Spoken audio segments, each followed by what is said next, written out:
Hello, welcome to 360 of Opera Live.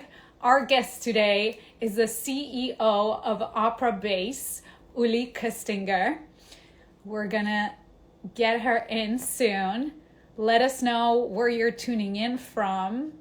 We always love seeing all the flags and the hellos. So Uli will be tuning in from the Operabase account. I'm waiting for her to show up so we can get her in. We're going to be discussing all things Operabase. There she is. Let's see. Here.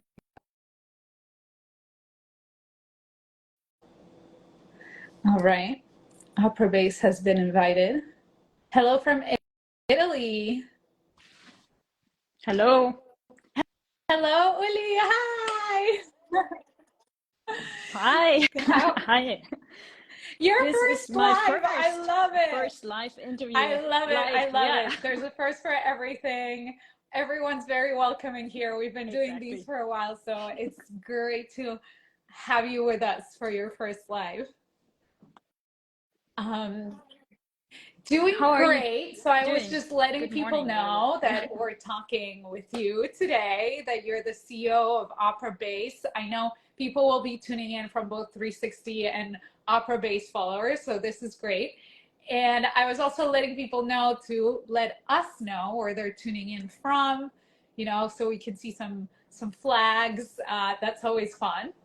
So a little bit about today, we'll be discussing all things Operabase, your role as CEO. And we did get a few questions from the audience throughout the week. So towards the end, I'll include those. And just so everyone knows, we'll have some time at the end for Q&A, some questions that might pop up that you might have. So we'll definitely leave time for that.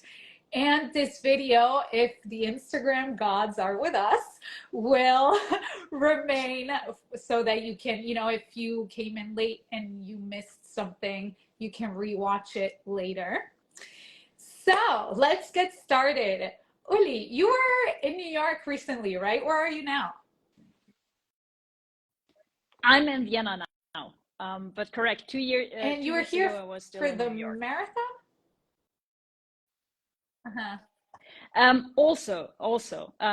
But actually, no, not the marathon. Some people call it Oh, marathon, but it was okay, got just it. a 5K race. So yeah, I did the sprint Got it. version I this mean, year I because jog, I run, one but month I'm ago, not in yeah. that scene, so I'm never sure. Yeah, no, I did the Hold on. Berlin Marathon 1 month ago. So New York Just was just a 5K, 5K, and just a little. no, but just a 5K, just a So 5K. I imagine you were here in New York for business as well, because one is always, Exactly, getting exactly. a little work in New York. So, can you tell us a little bit before I'll give some facts about Opera Base in a little bit, but first I want to know what you've been up to, what it's been like for you. I know you've been traveling a lot since taking on the role of CEO at Opera Base. What is that like? It has been so far an amazing journey. I mean, it has been now 3 years since I joined the company. Before that, I was Chief Content and Partnership Officer, and now since January this year, responsible for the company, and I love it. It's really, we are the digital operating system of the opera industry. We are 40 people working for the company remotely, very young, dynamic, and yeah, Operabase has existed since 27 years now. And since a few years, we're just taking this now to the next level. And probably a lot of you already saw that we recently had a relaunch of the platform. We did a bunch of features for the artists, of course, also for the casting professionals. And for me, it's just like it's a lot of passion involved because I simply love opera myself. But I'm also from a business perspective, I am also a digital native, and I just love to also support the industry with tech initiatives like Operabase and with platforms like ours that are needed in Absolutely, everyday's world. absolutely. Yeah. Love that. So I'm going to give just a few short facts about Operabase in case anyone who's here might not be familiar with Operabase yet. Our goal today is that everyone knows what's going on because you should know what Operabase is. So Operabase is a platform that has documented operatic activity worldwide since 1996 with over 600,000 performances on file. It records the work of artists in over 3,000 theaters and publishes season information to opera goers in 34 languages. So it can be used by agents to boost the discoverability and visibility of artists' profiles on their roster to 8,000 plus casting searches. Then artists can manage their own profile to showcase their work, videos, photos, calendar to 1.3 million opera professionals and enthusiasts. So the people who are looking at Operabase aren't just, the bubble of the professionals. There's also the fans that are checking, calendars and what people are up to. And then for arts organization, they can have access to a casting tool and the historical archives to explore past performances of opera singers and connect with the opera artists and their representatives for new opportunities. So, wow, that's a lot. If there's people here who might be coming from the Broadway world, the film world, I know, Uli, you and I have talked before that this has a similar goal in a way as IMDb has for the film industry, to be somewhere. I know when I'm watching a movie as an actor too, I'm like right away going on IMDb, checking who's involved, and not just as far as the performers, but the people behind the scenes, right? So it gives those people also credit and visibility. So I'm interested to know a little bit about your background and how you got to this position, because you're young, dynamic. We all know that opera isn't obvious, an obvious choice.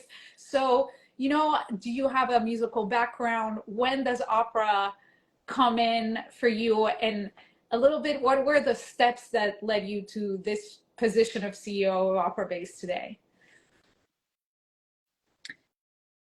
Well, it's a long Yeah. it's a long journey, I would say, but still at a young age. But let me say it this way: I grew up in Vienna. I'm Viennese, so the world of opera just comes naturally at a very young age. So my parents took me to the opera, and I was fascinated by the stage, by basically this whole setting, the curtain, and then that you kind of like you join a complete different scene, and you kind of like switch off still at a very young age, and you're like in a new world. And I'm not a singer myself, so and I don't have a musical background apart from that. I was always interested in music, of course, but what I did is like I joined the Vienna Children Theater, so I played drama, so to say, and then there was a youth group also at the National Theater in Vienna. So I loved acting, and then still today, I think this is I love to moderate things. I like to present, and it's what fascinated me at a very young age is like how a theater is managed, basically. And then at the very, like when I was 14, with friends, we actually started to produce Uh-huh. ourselves. We rented a small theater. We played Bunbury by Oscar Wilde, and we found a Right. sponsor and all of that. And I got so passionate about Yes. like managing this teenage group when I was like 15, and then I was a students representative, and then I found out for myself maybe I have a talent for organizing things.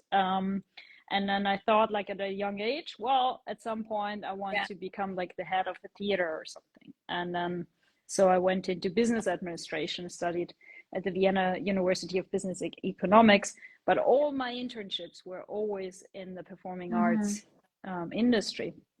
So I worked at Salzburg Festival, and there I was the project Mm-hmm. manager for the Young Singers project. So still today, I'm very passionate about like working with young singers, because um, I yeah, it was just 3 amazing summers to kind of like you're at the same age yourself, and they are at the start of their career. I'm at the start of my career, differently of course, but like, and to see today where all these young singers from like 2012 to 14 are, and it's amazing. And what I loved also about opera was like the and classical music in general, how international everything is, and how many cultures are involved in a production. So yeah, basically Salzburg Festival. Then I worked at L'Oreal in the marketing as a product manager. 3 years to gain some marketing expertise and strategy, of course. And then I joined. Um, I did my master's, but also I was working as an Mm-hmm. assistant for Alexander Mm-hmm. Pereira, who were at La Scala. He also was my boss at Salzburg Festival.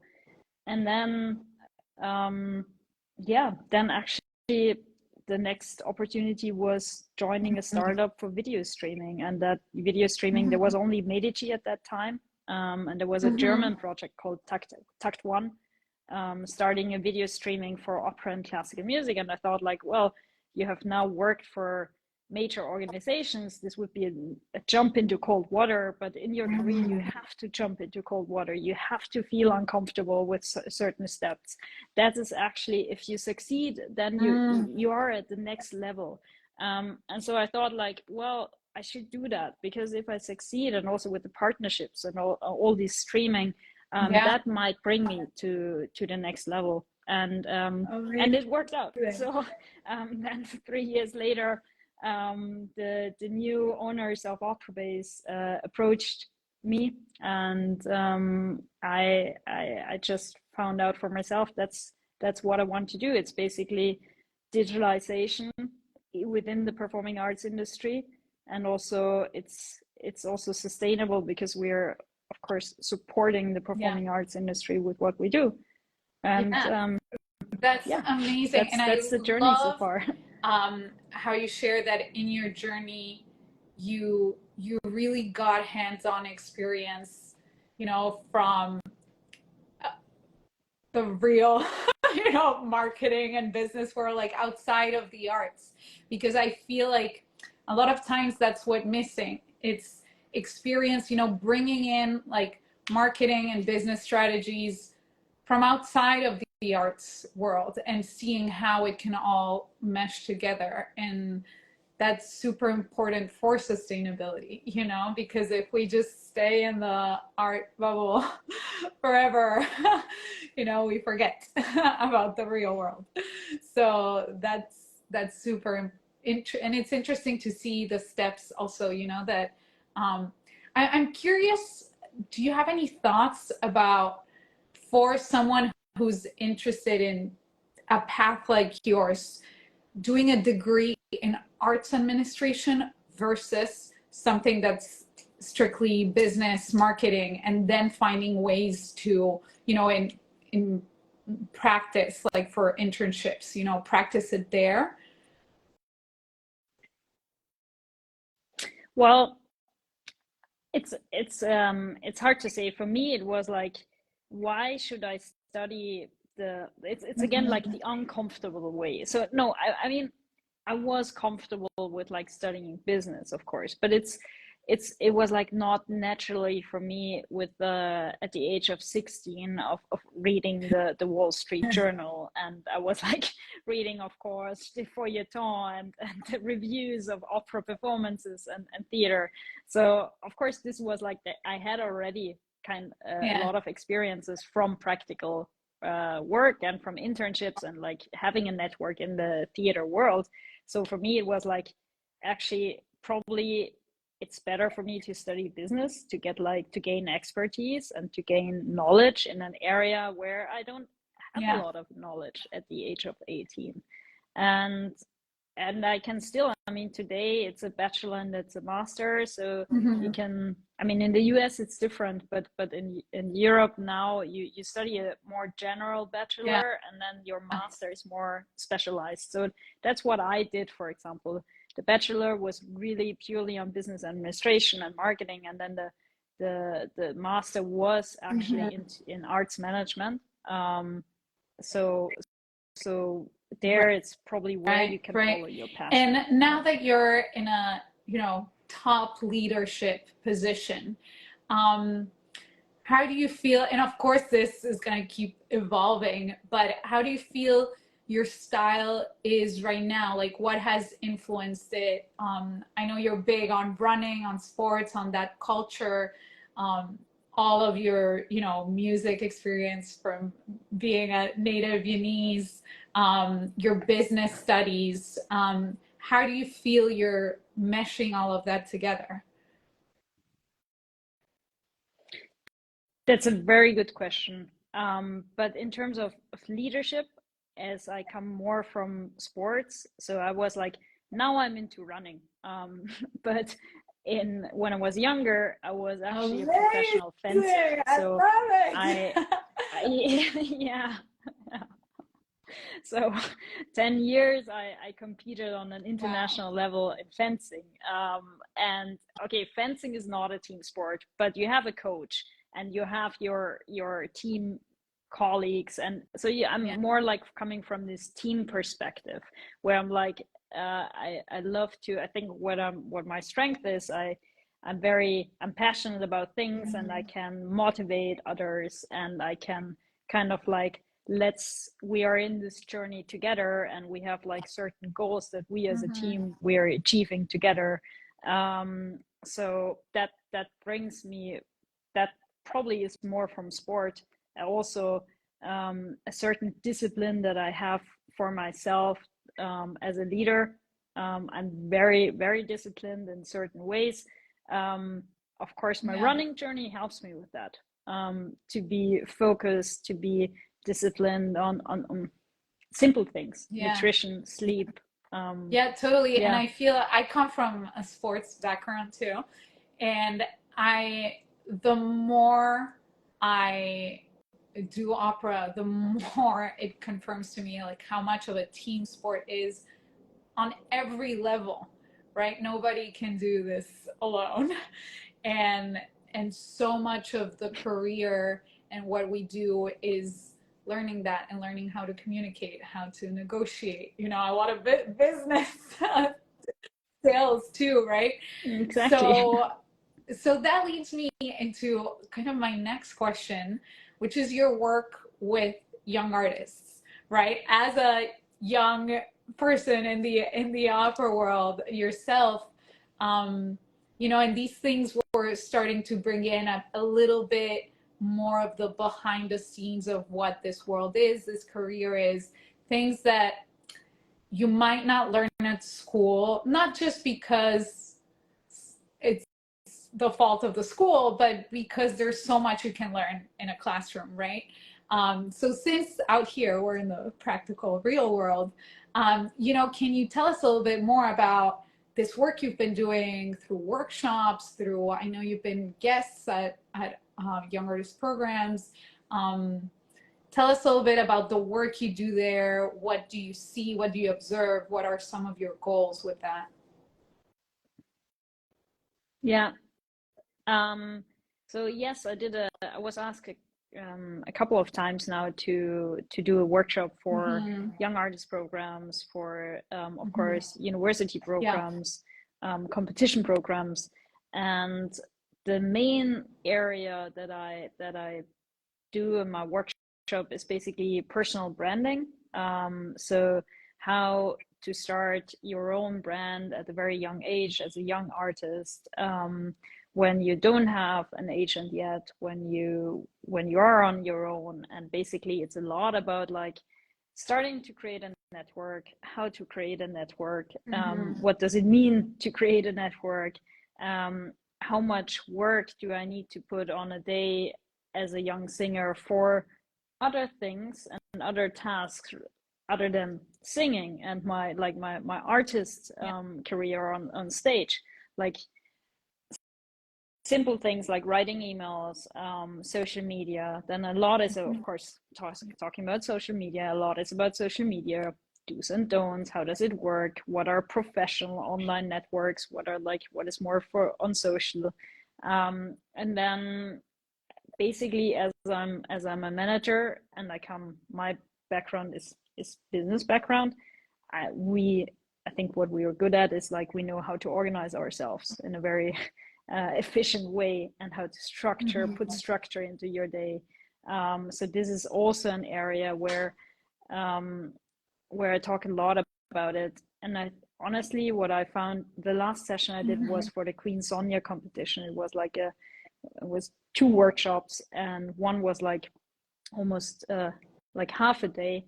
And I feel like that there is a need in, especially, there was both Mm-hmm. competition and the university academy program, for things like that, because I think sometimes you forget that for a singer, of course, there is the whole artistic and voice and all of that, and how to take care of that, and how to learn and study.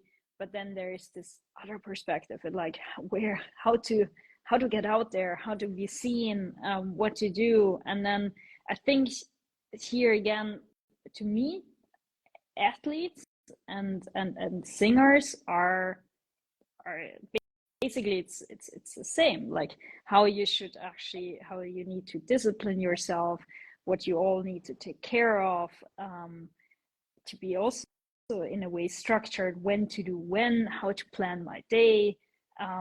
There's so much, and I feel like that these things are very Mm-hmm. often not taught Yeah. in school.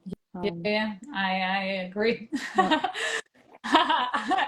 Yeah, yeah. Yeah, Well, I you know agree. better than And I. So yeah, yeah, and one yeah, thing yeah. that I find fascinating, because I agree with you that performers are just like athletes. I feel like also there are misconceptions out there in popular culture, right? Nobody's ever gonna question an athlete about their program or their structure or the things they decide to do or not do for the sake of their job, and their whatever training they're in. And what I've observed is that with performers, we struggle so much more with that, with people really understanding that for us, and like what our lifestyle needs to be to really succeed.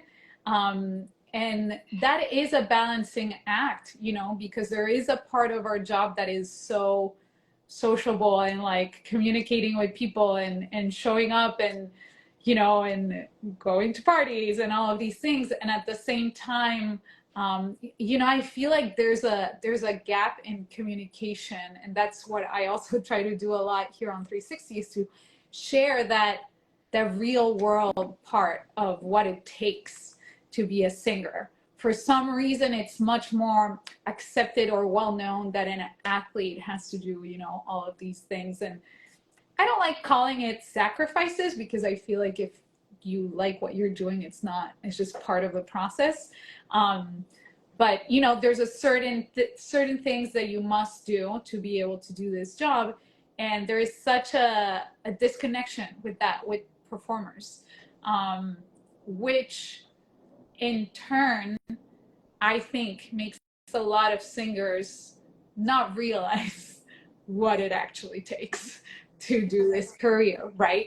You know, Exactly. I think a lot of people start this career, start the conservatory, and we also change and grow, but don't really know or are not really introduced to, you know, the not so glamorous part of the work.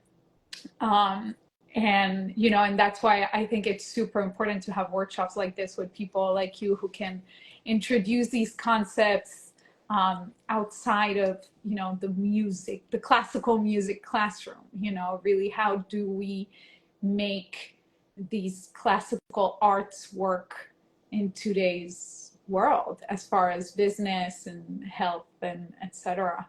Um, so, is there, from all of these workshops that you've been teaching, is there one thing, I'm sure there's many things, of course, but one thing in particular that you've noticed that really, you know, could be an, just a main advice for young artists? Um, Definitely. One thing is to Mhm. have a plan, in a way, like um, same. This applies probably for almost everyone, but like to have a short-term plan for where you want to be, to outline it, to write it down, to write down your goals, to even write down your dreams. I'm a strong believer, but also kind of like it has worked also for me to kind of like to write down where you want to be in life and what you want to achieve, and to have it formulated, and then to work on your goals. And that is definitely one thing. The other thing is, again, structure your day, Yeah. have a routine. Really, like, of course, um, as a performer, you start your day, if you're out of university, you start your day a little later because you might have a performance the night before.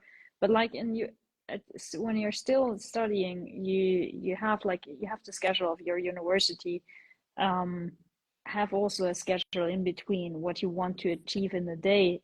Meaning like, okay, 1 hour a day I really dedicate to my creating a network, to reaching out to people I met. And if it's just saying happy birthday, but happy birthday can change a lot. It can change a lot. People like to Mhm. hear it on the day that we think about them. So put that in your calendar. Reach out. Then also, probably if you're still like on the way to develop your career, one part of the day should be on research, like really what's going on in what's in the which performances in which opera house, which show could I see. Stream a lot, like really dedicate some time of your day to watch a lot. And um, then the exercise part, as I think it's clear. And then yeah, if you follow a certain social media strategy and you have developed that Mhm. for yourself, keep it going. Like don't start. Yeah, and routines can Yeah. make life so much easier, especially Yeah. Yeah. between Monday and Friday. Yeah, you get a lot of like Mhm.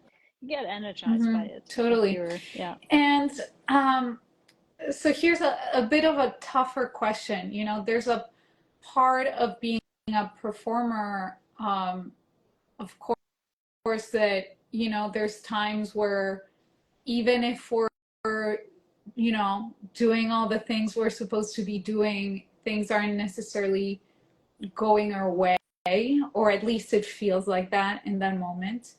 You know, and what's some advice or some guidance that you might have to offer for those moments where, you know, maybe a singer is doing everything right and yet they are in a moment where they're hearing a lot of no's. You know, how does one keep going? How does one think outside of the box? You know, especially in the classical music industry, there is a very obvious way of doing things in an organized manner that should lead to a certain outcome, and that works for certain people, and it doesn't always work that way. So, you know, how can young singers find ways to not get discouraged during this process? Mm. That's really that's of course a tough question, especially if you're not in the shoes of a young performer, as it's also of course emotionally it can be difficult. Of course, I mean, every one of us gets a no once in a while and rejected also, like especially at early stages. I think that's why I said, like, it's important to write down your goals and to set some targets and dreams, and to believe in them, and to not give up on those dreams. And everything happens for a reason.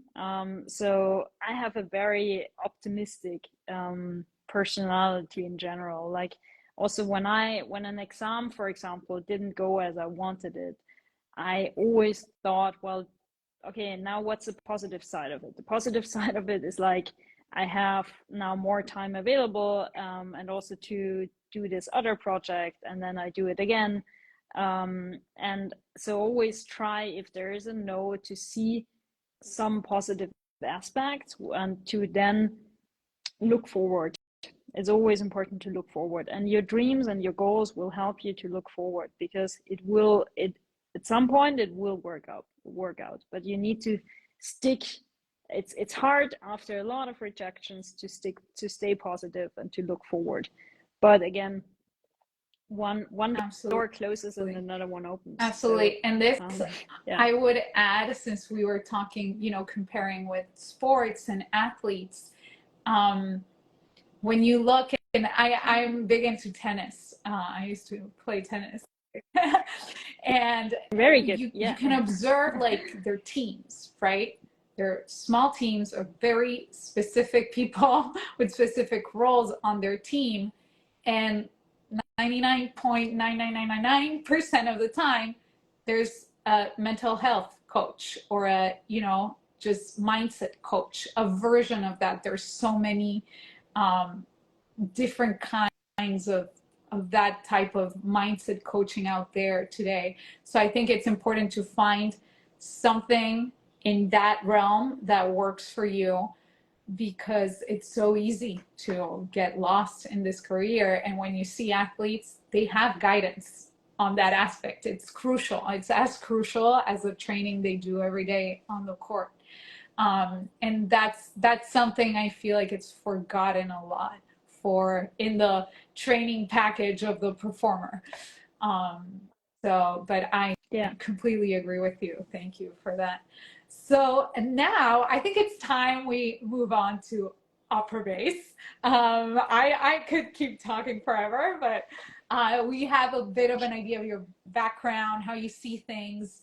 So Operabase, what role does Operabase play in today's industry? And how do you think the industry has been evolving, and how is Operabase meeting that evolution? Yeah. So Operabase exists since 27 years, as a brand and also as a casting platform. So what is the most important thing about it is that in everyday casting professionals, casting directors around the world are using the so-called casting tool to search for singers, to cast singers, to use it for jump-ins. So basically, that has always been there. In the last years, we've expanded that massively. So it's not only for singers; it's for conductors, it's for stage directors, for costume designers. So for basically more than singers. And how it's evolving today is basically, well, we are all digital. everyone is using the internet today to search for information. And Operabase is the largest database of operatic history, so to say, and performances. And you mentioned the figures in the beginning. So it's very quick and efficient.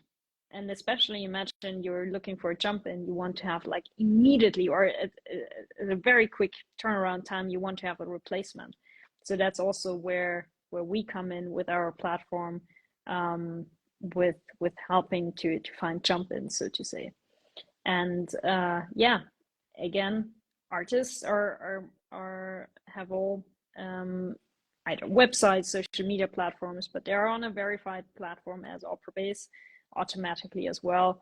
Opera houses are using the tools every day. Orchestras are starting to using it, concert halls.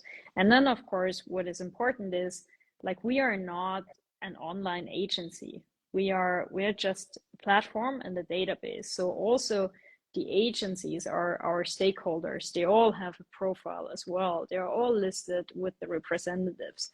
And the artist is also, if the artist has an agent, then of course the agent is also listed and linked with this profile.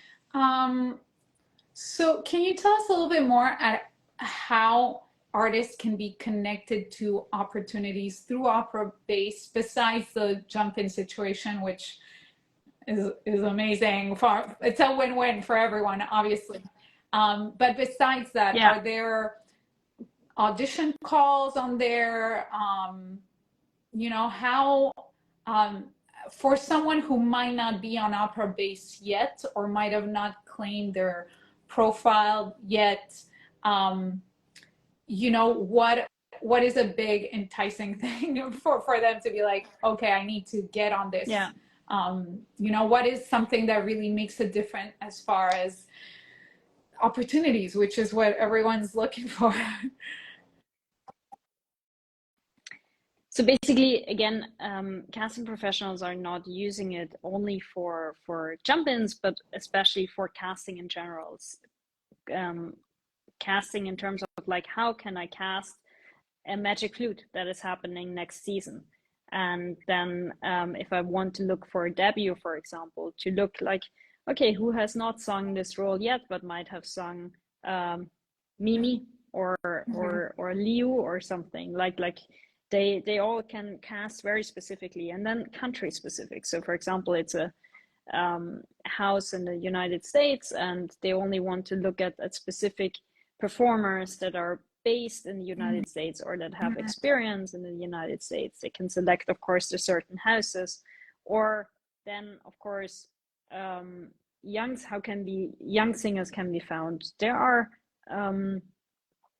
of course also competitions that have a profile on Operabase where all the participants are listed, or university programs. And in general, I mean, you kind of very easy have already a profile on Operabase if you have performed somewhere professionally.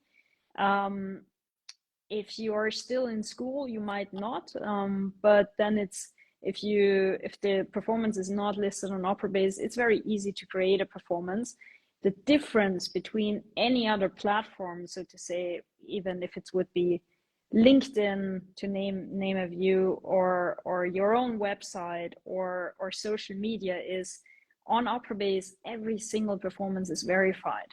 And this is the reason why casting directors rely on this platform and are using this platform to cast, because they know there is a double verification process with Operabase. So as a performer, you can't just say that you have performed this, it will be automatically verified in the system. And if it's not in the system yet, just send in a proof of verification that this production exists, you have sung or performed in this show, and also that the venue exists that might not yet be on Operabase. But in general, it will be there, as we have like over 3,000 performing arts in these institutions on the platform already. What blows my mind as an opera nerd, obviously, over here, is that not only you can be, okay, you know, individually, yes, building your resume, your profile on Operabase, but with every one of your performances that either gets added or you add, you know, and I know I've added performances where it was maybe an organization that wasn't on Operabase yet. And I just see the big picture of this database that keeps growing. So we can also, you know, we're contributing to the history of opera being archived somewhere, you know, and that part to me, Exactly. that's the part that I love, that you can use this platform, obviously, you know, individually to help your career, but at the same time to help the industry and the future and to be in the history books in a sense, you know, and that's where I feel like it's just, there's no, you know, sky's the limit, because it's needed and it's going to keep growing, and the more people feed into this platform, the more beneficial for everyone, right? uh, and personally, it's Yeah, been exactly. very exciting Exactly. to, you know, add performances and add companies on there that maybe were more independent companies here in the States that weren't on the platform yet. So I got to contribute with that, and I don't know, I just felt really good. And we're thankful for that. Like every piece of like that is not yet on Operabase, this is like it's a major contribution by, of course, everyone taking ownership on the of the profile, Totally. contributing And to in the a sense, database. I feel That's like exactly what we want. it's super democratic in a sense that all of a sudden, you know, once we start adding all of these maybe smaller, more independent projects on there too, everyone's on the same platform, you know, with the same visibility and access. Exactly. And so also there's people browsing there who might discover, you know, these new companies. And so again, it's a win-win for everyone. And there's, you know, I don't think it's a situation like, maybe I'm wrong. Maybe here now we enter the tech portion of it, but I don't think it's necessarily a situation as on Instagram where there's an algorithm and you're fighting for visibility. It seems to me like the way Operabase works, you know, if you search, you just, you know, everyone's out there. No? That's correct. That's correct. So that is, we're not promoting actively anyone. It's like everyone is treated the same. The important thing though is, and this is also something, if we jump back a little bit, what is important for a young performer or in general for every performer, keep the schedule up to date. List the performances, like how to get cast. Yeah, of course, if your repertoire is up to date, if the performances are there, Yeah, this is so important. absolutely. I agree. Is rule number one. Rule This is number a one. huge Yeah. pet peeve of Here's mine, rule you know, number one. especially Yeah. with personal Yeah. websites, but of Yeah. course with these kinds of profiles too. You know, if someone, you never know exactly, you never know who's Googling you for what, Exactly. you know, you got to be ready. So if someone Googles you and they go to your website or your Operabase and there's nothing since 2017, well, you missed that opportunity.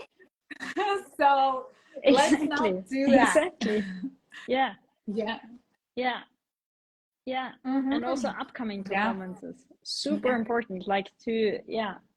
Are you available or Totally. not? Where are you at Totally. the moment? So, in because here on 360, you know, we've talked extensively the behind the scenes of a theater, of, you know, opera professionals, of administration, but we haven't talked so much about tech, you know, and tech meets Mhm. opera, tech meets classical music. So, can you share a little bit with us, you know, how that behind the scenes is, you know, how, you know, you're probably working, collaborating with companies that are outside of the classical music world to make this happen. How is that every day-to-day life managing this kind of company? So we are a remote organization. The headquarter, we have an office in Copenhagen in Denmark, but just a few colleagues are in Copenhagen. The rest is like remotely distributed almost everywhere. I think we're 40 people. Half of them are actually engineers and from the tech world. We have I think around 16 nationalities. Young team also, average age around like 30 something. So this is kind of amazing that like so many different cultures and backgrounds and are working together. Working remotely is also an opportunity. It's also sometimes it can be a challenge as well. The important thing is like that it's everything it has. It's like organized in a way. So we have, of course, our internal communication tools. We have a policy of like when we have a meeting, the camera is always on, and things are working also in a tech company very fast and in an efficient way. So of course we don't have the decision-making process is quite easy in that way and very, very fast. Our clients, so to say, are opera houses, concert houses, orchestras, agencies, so of course artist subscribers. So we are really involved in the performing arts scene, and on the tech front we are developing everything on our own. That's why we have also those in-house 20 engineers working in-house. That's so cool. Yeah, so to say. So can you give us a sneak peek? I know you kind of this whole year you were revamping, adding things to the platform. Can you give us a sneak peek of where Operabase is headed for the future? Sure. I mean, I think one interesting figure is also that we have a lot of audience users. So we have around 3 million users that come from the audience side. So Operabase, we have Operabase Pro, which is for the professionals. Like you mentioned, IMDb, there's also IMDb Pro, but then there's this huge database which everyone uses to search for information, and so it's the same with Operabase. And we're kind of like at the moment developing to make this more also, of course, easy and more accessible for the audience to search for their favorite performers, for tickets, for shows worldwide. So as some of you might have seen, the platform is revamped also from a design perspective. And then what is very important for the pro tools is we are really working a lot we're in constant feedback with our clients, meaning the casting professionals. So also the revamped casting tool and all the features that are in there yet, and they were just relaunched, are, of course, they were developed on the feedback, based on the feedback from the industry. And and then of course, in terms of like data, we list more and more institutions. You might have seen this as well. Of course, we added concert data. So the whole world of classical music, we onboarded loads of orchestras and concert halls this year that are also using the casting tool. So for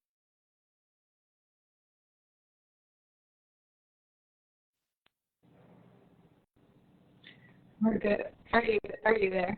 I see you. I hear you. Oh, we're good. I know it's just a little. Now I'm back again. Yeah. Amazing. Yeah. That is all. Yeah. It's like it just keeps multiplying. There's a lot. Amazing. Yeah. Exactly. So wow, we shared so much information. We have a little bit of time left, so I'm gonna move on to some of the audience questions we received, and I am also opening the floor to anyone who's here right now who might have questions for us. Now is your chance. So I'll start first with, I'm gonna scroll here. We had a question from Christian VL. I'm sorry if that's your handle. So they say, what do you do if your goals are not realizing in the planned time frame? When is it time to reevaluate your dreams or ambitions? It's hard to stay positive, as you say, but sometimes is it better to let go? Whoa, this one's tough. Good luck.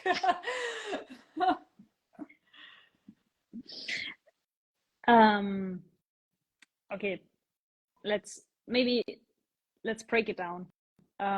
Break it down into, you should always reflect also what if some, of course, like maybe like why is there a period of like constant no's, and why is it like not working out? Where can I work on myself? So I think this is and to also take feedback into consideration. So one thing that is very important also for everyone is to have like mentors, and to have someone where you trust the feedback, with whom you can discuss your journey. You evaluate. You don't have to do that on a daily basis, but once you do it like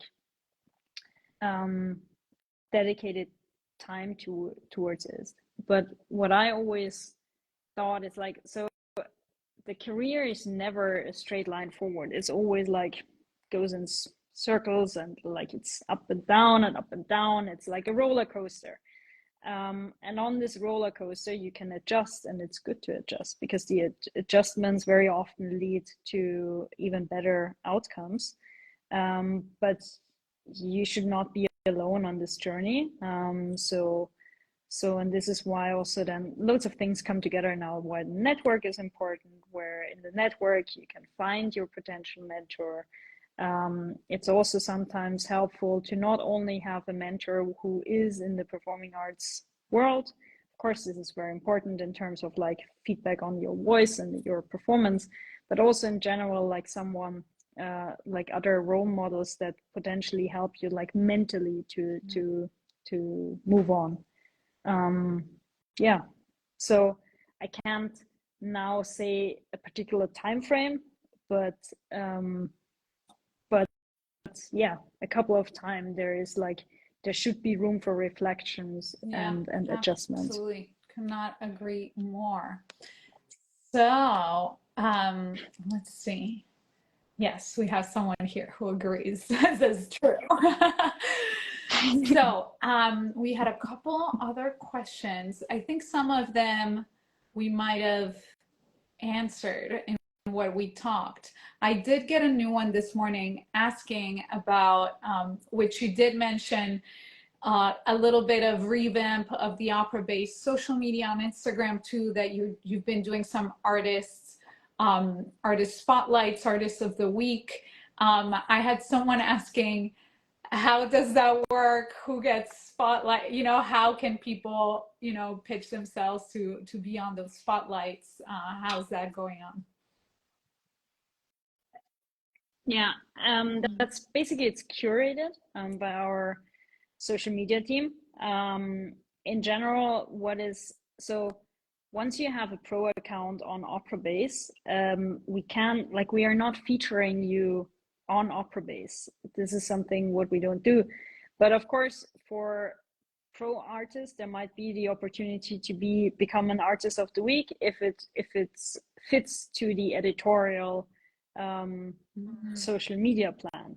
So if you are interested in that, I think we are receiving loads of requests. Just shoot us an email, and also mention the why, right? Maybe you should become an artist of the week, and also when. Yeah, exactly. So yeah, follow Operabase, stay in touch with the team. Got it. We have another question. Every artist, singer must get a chance to present himself. Of course, I mean academically educated singers, pianists, accompanists, and those who spend 3-4 hours every day practicing and perfecting Oh, I don't know if it was a question. It was just a comment. Sorry. I think this was a comment. Thank you. Thank you for the comment. A comment, yeah.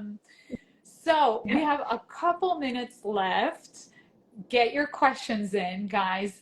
Uli, is there something you would like to share that maybe we didn't touch on about your path, Operabase, the industry?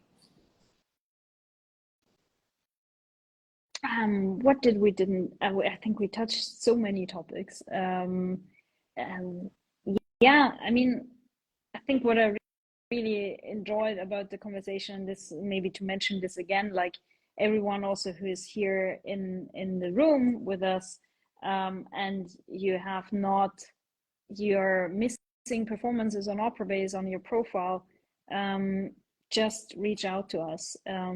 It's very easy. It's contact at operabase.com. Tell us what is missing and take ownership of your profile. Always like people performance, not people wonder like, why is my name on Operabase? Of course, it's there because you're a You professional exist performer in the professional world. This is you exist exactly, yeah.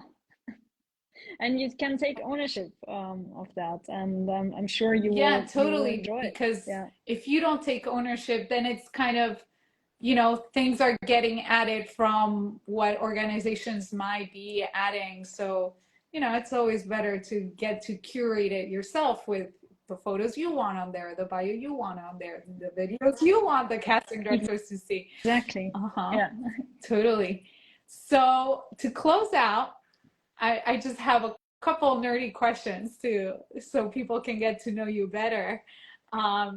So what is your favorite opera? Tosca. Good one. Good choice. Can you tell us why? Um, yes, definitely. First of all, the music. I'm a Puccini lover, but Tosca for me is is the strongest. Second, very strong woman. I like the the strong women in opera, and the story is just every time I watch it, I'm like again like very much like it. Yeah, it's just very exciting, this whole story and the setting. And fourth, I love Rome. Yeah. I mean, yeah, it's that's also Is there, one part. Yeah. one or a couple particular productions that you've seen that you enjoyed or really love in particular? Yeah. Of Tosca. Yeah, I Uh-huh. really like the new Met version. Um, I've seen that I think 3 times already. I like the production. I love the one that was a few years Mm-hmm. ago at Teatro Mm-hmm. alla Scala. It was a new production, beautiful. Vienna State Opera has a beautiful one as well. I think Mm-hmm. those three are my And a favorites. Yeah. couple of your all-time favorite Toscas, meaning interpreters of Tosca. Yeah, it's actually Uh-huh. Netrebko. Um, really, then I also Mm-hmm. liked Mm-hmm. Yoncheva a lot. Um, beautiful. Honestly, that yeah, Have these stayed these with you. these Mm. two. Yeah, Love it. Love it. And yeah. last question, unless someone has another question, um, you've obviously have traveled, been traveling a lot. I'll be kind. What are your top 3 cities in the world? For business or Mix. pleasure? The balance. Mix. Okay, the balance. Okay, I mentioned one Uh-huh. already, which is Rome. Okay, it's actually it's easy. It's Okay. Rome, New York, and Okay. Not Paris. Vienna. Not Yeah. Vienna. Well, Vienna doesn't Vienna's count. home. Vienna is yeah, Yeah. yeah. Vienna is home. Exactly. and I'm Viennese, so but Vienna still, of course. Okay, one thing about Vienna, the more I travel, the more I lived in different places, and I'm not very often in Vienna because I really travel almost constantly. But the more I'm away, the more I actually adore Vienna, and the more it shows me that Vienna has this quality of living in Vienna, and this beauty, and also this Yeah. whole music scene is Yeah, simply unique here. absolutely. But New York, Paris, and Rome are very solid choices. I would agree with that. I'm Yeah, ready. I'm gonna be in Paris very yeah, soon. But I'm ready for some Rome soon. yeah, Especially the food. yeah. Do as Romans do. Well, Yeah, Uli, it's been amazing. Truly, I'm so happy with everything we got to talk about. I'm sure everyone got so much out of this session. And again, I hope, everything goes well and this can stay on our profile so people can rewatch it. Um, so as a conclusion, follow Operabase, follow Uli, contact at operabase.com if you need to get in touch with the team exactly. and get access and control of your profile. So join Operabase, join the database, and please, everyone, a round of applause, hearts, thank yous to Uli. Thank you for all the advice, the information. This was amazing. Thank you so, so much. Thank you, Eugenia. It has been a pleasure. Thank you for inviting me. And yeah, hopefully see you very soon again in New York or in Paris or somewhere else. I really enjoyed Yes, this, and yes. See yeah, you super see you soon. very We're soon. all out there See in you the soon. in the opera world. We'll run into each other. Thank you, Exactly. everyone, for joining us. Mwah. Thank you. Bye. Bye.